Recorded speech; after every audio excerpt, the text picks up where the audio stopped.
What's going on, fellow A-Plusers? It is I, your host, as always, Adam Perez, certainly coming through once again with another Supergirl review. We're about to go ahead and get into episode number 16 of this final series, ladies and gentlemen. We actually did get ourselves another trailer at the end of this episode here to remind us 4 episodes left, so we're definitely going to be there before we know it. And we continue in this episode with the hunt for the totems, specifically the Dream Totem here in this week's episode. So I'm eager to certainly see how this season wraps itself up.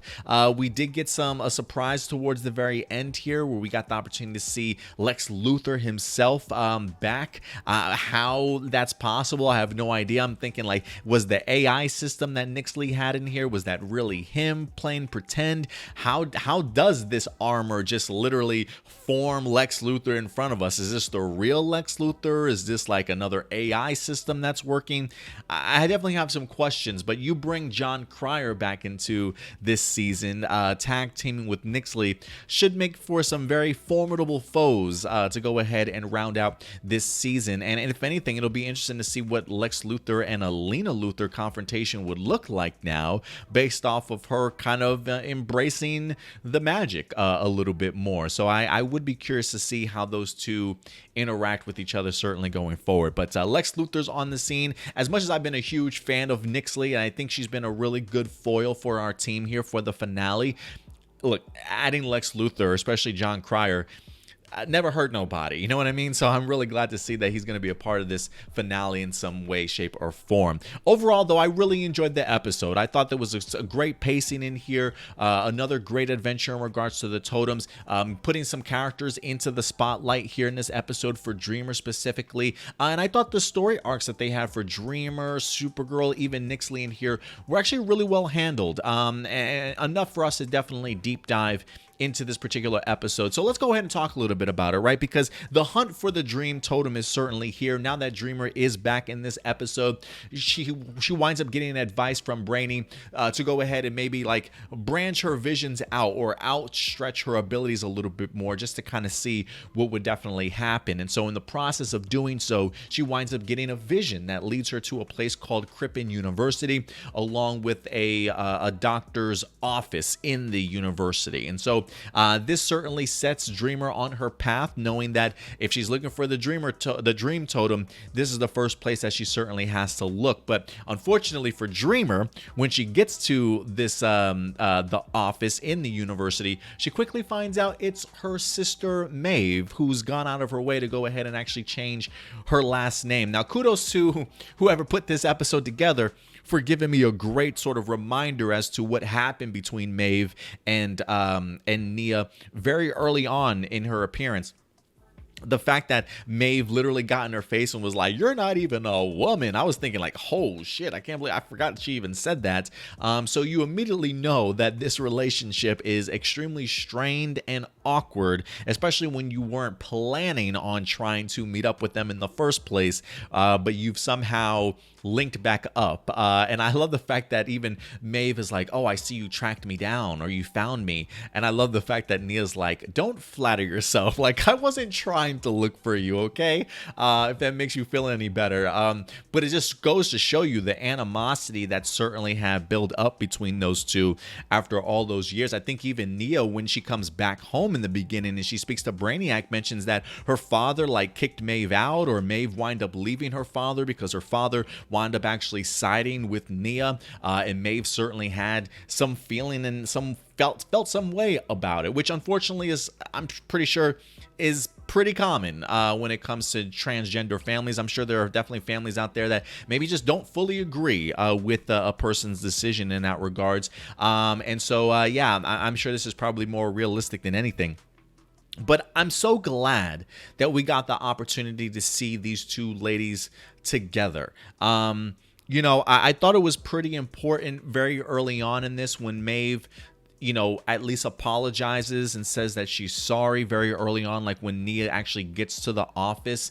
But I got to admit, I don't necessarily know if I was the biggest fan of the execution of how this episode sort of turned out. And I guess for me, you know, when we get the opportunity to meet Maeve in here and we get to see just how much about the Dream Totem that she certainly knows, right? Because we also have to remember from Maeve's perspective, all her life she was kind of brought up to believe that she was going to be the next dreamer, right? The abilities passed down to her, considering that she had a brother at one point in time, and powers passed down to the females, I believe, if I'm not mistaken. So then having somebody transgender in your female to go from being your brother to your sister probably definitely made her feel some type of way when she, in her own mind, really got herself mentally prepared and ready for this. But I do find it interesting that despite even not having the abilities for herself, that she still went out and continued to study it. I mean, it was such a big point and moment of her life and big part of her life to kind of throw that knowledge and that curiosity aside would certainly be difficult. So it almost felt like the perfect collaboration of finally happened in this episode of Maeve and her sister meeting up, right? Somebody that knows very well about the dreamer's abilities and powers and lore and mythology, and somebody that actually has the dreamer powers in Nia, who doesn't really know too much of anything. So you immediately see the reliance and the dependability that these two are certainly going to have. And I love that concept of taking two people that are in very awkward and opposite positions of each other and sort of forcing them to kind of now have to not only work together but get along for a certain period of time. And so that concept actually really intrigued me and sort of pulled me in, especially with Maeve sort of apologizing early on in their meetup, right? Like they clearly didn't go too much or too into depth as to certainly what happened, because you can quickly see just the way that Nia reacts, kind of ready to blow things off. Doesn't want to talk about it, right? Like she's there to do her job, do one thing, and I'm out of here, girl. I just need your help for a couple questions, but quickly finds out there's a lot more that she certainly doesn't know that her sister does, to the point to where now we've got both of these characters having to go into the dream world with one another. And so for me, maybe not necessarily the best of reunions, but I love the way that it was at least played out in this episode to really see that, you know, yes, we're doing our best to kind of get along, but there are certainly clearly topics that pinch a nerve for both of these characters that they fully may not have been able to sit with or think about when it comes to their feelings. So the animosity is certainly still there, and you can really hear it every once in a while when these two sort of start talking, right? Like there's even a scene in here where Maeve's like, well, if you had actually picked up a book once in a while and actually did some research, I mean, I can't complain about that comment. There is a part of me that thinks to myself, Dreamer, why haven't you tried to pick up a book and learn things other ways? Granted, her sister it seems clearly took all the knowledge and all the information along with her, but I definitely do feel there's probably more work that Dreamer certainly could have done, and having that thrown in your face by your sister, especially somebody that almost doesn't want to acknowledge who you are, I definitely would kind of take offense to it and maybe a little snarky comeback of my own or comment type of thing, right? So I get the animosity certainly still there. The issue that I had with this episode, guys, and don't get me wrong, you know, I definitely fully believe that Nia has the right to just chew Maeve's ass out for the way that she certainly treated her for majority of her life, or at least during that time period, during her transition and things like that. So I completely understand the idea of her saying, no, I don't forgive you, but I'll at least give you a second chance, right? So there is at least sort of that future where these sisters can finally bond. But I guess for me, you know, I guess I just don't know if I would have necessarily, as a writer, approached it that way. You know, I get the idea that you want an opportunity for Nia to certainly stand up for herself, especially based off the climate that we certainly live in these days, to really stand up and express her values and get the hurt and the pain finally off of her chest. I just don't necessarily know if I would have had that scene towards the end. You know, I really feel like, especially based off of her communication she had with her mom in a couple of episodes prior, that felt, I don't want to say unwarranted, but like it almost didn't seem to accomplish much of anything for Dreamer. I I almost wanted this interaction with her sister to go 10 times better than what it certainly did. And what I mean by that is I almost wish that when they were in the office that they had gotten this shit completely out of the way. You know, like the idea of having Maeve apologize or say she was sorry once they got into the office, and then when you're in the dream world, all that bonding, getting the opportunity to see exactly what your sister is capable of doing, how powerful she is, and then to come to the moment of the totem being in front of you, to see her all of a sudden, after everything that she's seen her sister do, and after the long talk that they had in the office, to see Maeve still almost as though like she lied or she pretended the entire time to get along with Nia, just to get to that point where she can get the totem for herself, and we see her being very selfish. It felt just back and forth to me. You apologize, you do something that shows you truly didn't care and didn't mean it, and now you're apologizing towards the end and want to be forgiven. I almost don't have any... I don't feel sorry for Maeve, and I guess maybe that's what Nia was saying, was like, I really don't have any pity for you. Like, I really don't have and I really don't feel bad for the character at all. And it's one of those things where I kind of wish that, yes, while I know Maeve fucked up and she says some really horrendous shit, I really wish that Maeve had come full circle in a much better understanding about what she did wrong earlier on in this episode, to only come to find out that she still hasn't learned a fucking thing, you know? And it's a little bit disappointing. It's a little bit disappointing because, you know, I do think that there's room to forgive people, to move past certain circumstances, and to see somebody like a hero like Dreamer. Well, she does at least give her sister a second chance, so I can definitely get that. It just felt weird, a weird case of situation for Maeve, and that situation with her sister, and it being resolved this way. I guess for me, I would have liked a bigger smiley face and rainbow and sunshines and a nice bouquet to kind of, you know, tie the knot at the end of this relationship or story with these two ladies. So I really would have had them get a lot of their animosity out of the way, and then maybe had them both go on this journey, where the journey is really all about Maeve understanding and learning who her sister is, recognizing her wrongs, and fully embracing each other by the end of this episode. Maybe that's me living in a fairy tale world, if you will. It just felt odd that that's the choice and the route that they decided to go with Nia and her sister, where I definitely wanted to see these two kiss and make up. But I guess maybe just the direction on getting to that point by the end of this episode felt a little bit all over the place, and I just didn't quite know exactly what the point they were trying to express in all of that, in all of the back and forth. Like, your sister's still an asshole after all this time. You know, after she apologized to you in the office, she's clearly been following along with your career, right?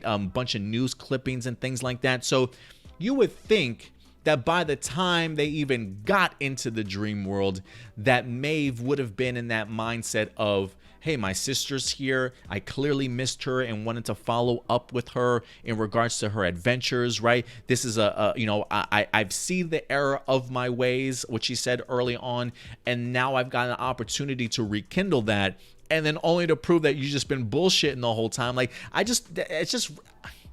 I really would have loved to have seen this handled just a little bit differently, but maybe that's me. Maybe that's me.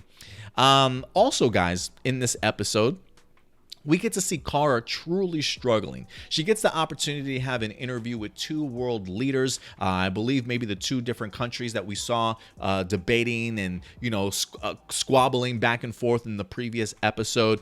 Well, she definitely gets the opportunity now to kind of sit down with them. Andrea winds up setting up, I believe, an interview with the negotiator at first. Then, unfortunately, Kara winds up missing, and then even gives her a second chance and an opportunity for another interview, which she winds up missing also. In my notes, I put, seems very distracted, not handling the balance between her life and Supergirl's life well at all, to the point to where at the end of this episode, we see her quitting her job at Catco, which I honestly did not see that come. And, you know, and Kara mentions the idea that she feels like she's drowning, clearly maybe too focused on Nixley, that she can't seem to focus herself and forgets that she also sort of needs to live her life as Kara. So one of the things that I will say here that is a frustration of mine is I don't understand how Kara still doesn't fully trust her own teammates. Like, this feels very much like a Dick Grayson syndrome sort of thing that's like going around for every superhero, this idea of not trusting your friends. I mean, listen, they protected National City the first half of this from the Phantoms. Clearly, some things were hit and miss, maybe didn't go so smoothly, but they certainly did their job. Kamen also went ahead and rescued you from the Phantom Zone and brought you back. They're definitely more than capable enough of taking care of the city, yet Kara almost feels as though she's the only one that can handle these situations that she certainly finds them in. So it is a little bit frustrating, and I hope at some particular point in time in this season she understands that her super friends are more than ready to go ahead and tackle the threats, even if she doesn't happen to be there. Like, there are clearly characters in here like John and Alex who are pushing her to get back to work. Dude, live your life. We've got this covered sort of mentality, and it's clearly just taking its toll on Kara. I honestly think Supergirl's putting more pressure on herself than she even absolutely needs to. I honestly do think that if she opened her eyes a little bit and realized that her friends are more than capable of handling things, she would be able to juggle and balance that life as Kara. But I do wonder if she's starting to see that, clearly her role as Supergirl is maybe more important than she thought, with Nixie being a very huge and real threat. Maybe realizing that a lot of her focus needs to go there. And so I do wonder if that's leading us, two things. I do wonder if it's leading us to maybe Kara realizing, hey, I need to find a balance. I can do this and live a balanced life, or if this is fully going to force her to maybe just not be Kara Danvers anymore and push her towards being Supergirl towards the finale, whatever her future certainly might be. I will be interested to see, but it is a little bit of a frustration of mine that she certainly hasn't come to fully trust her team to take care of things, because I think she could have done both in this episode easily. But yeah, that's something that she certainly has to let go of. But at least she realizes her responsibilities as Supergirl, right? Going in front of the camera at the end of this, apologizing to the citizens of National City, trying to regain their trust. Because it did make me laugh at the idea that they literally threw up a force field, a barrier around National City that literally cut things right down the middle. Like, when I saw that, I'm thinking to myself, so nobody in National City died. So, like, nobody just happened to be standing in this one location where the dome comes down and splits somebody in half. But I am at least glad that the governor addressed it along with William, really making a big deal out of it, in a sense of like, you can't just do this, guys. Now, granted, I get the idea of trying to do something immediately, but that idea also of like afterwards maybe not even reaching out to the governor or giving somebody a heads up like, here's the plan, I apologize, sort of thing. Nope, they just use their power and their privilege, and they just kind of do whatever they want to. So I am glad that they at least wound up getting some pushback from the civilians. Again, that's just a sense of accountability, right? Having all this power, but there are people above you that certainly, I don't want to say have some say, but definitely things that you certainly need to be concerned about, and can't just do things whenever you just clearly want to. So I'm at least glad that reality came through, and we had people like a governor and William to keep our super friends honest. And I think that certainly does go a long way, because accountability is quite important.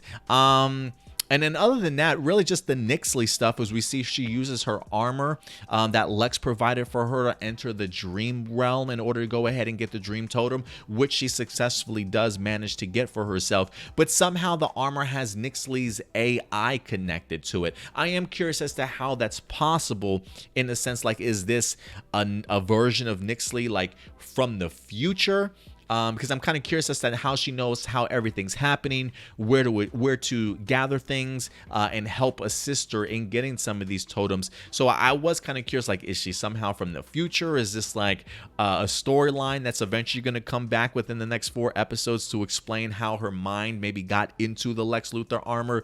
Or was that Lex all along just trying to entice her by using her own voice? Maybe Lex will shine some light on things when we get into next week's episode. But overall, I really enjoyed it. I really did. I thought the focus on Kara along with Dreamer, spot on. If anything, again, I think my biggest issue I had was the execution of the Maeve and Nia storyline. I really wish they had gotten that animosity out of the way first, right? That big argument, so that the remainder of the episode is really Maeve understanding the importance and the value of her own sister, seeing what she's capable of, and truly helping her in achieving her goal by the end of this. Instead, we get a sister who clearly hasn't learned anything, fucks up, gets yelled at, and then wants to kind of make up and ask for forgiveness, sort of thing. It just feels weird to me. You know, it just feels weird how the path they decided to go.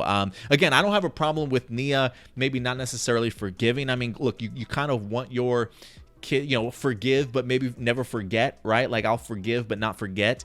Maybe something along those lines. You would think your heroes would do that, but the idea of a second chance, that's cool and all, but I really do think they could have had a much more impactful, especially the idea of trying to teach a lesson to somebody that doesn't fully appreciate you to begin with. You know what I mean? Because this feels like Maeve still doesn't appreciate her by the end of this episode until she realized she kind of fucked up.